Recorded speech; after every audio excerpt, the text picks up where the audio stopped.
Good evening viewers. তো দেখো আজকে একটু বাজারে চলে গেছিলাম। অ্যাকচুয়ালি বাজারে গেছিলাম অন্য একটা দরকারে, তো বাজারে প্রচুর ভিড় দেখলাম স্টেশনে, যার জন্য ভাবলাম তো আজকে তো ফ্রাইডে, তাহলে আজকে হাট বসেছে আমাদের চাকদার হাট শুধু এই সপ্তাহে একটা দিনে বসে শুক্রবার করে। তো প্রচুর ভিড় হয়, চৈত্র সেল আর পয়লা বৈশাখ আসছে, যার জন্য হয়তো এতটা ভিড়।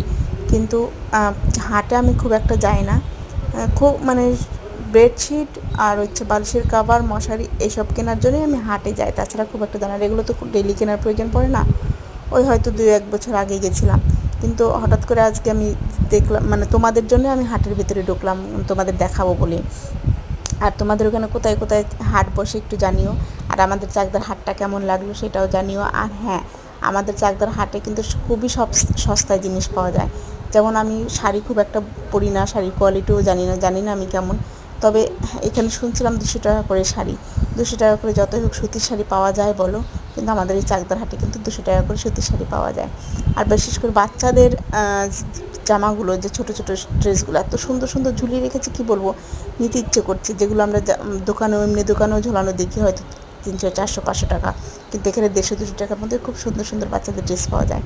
আর মশারি আর বেডশিট কিনতে হলে অবশ্যই চাকদার হাটেই আসবেন, কারণ এখানে খুবই সস্তায় পাওয়া যায়। আমি বিশেষ করে এখান থেকে এই জিনিসগুলো নিয়ে 200-250 টাকার মধ্যে সুন্দর হয়ে যায়। তো বাই বাই, কেমন লাগলো জানিও আমার ভিডিওটা।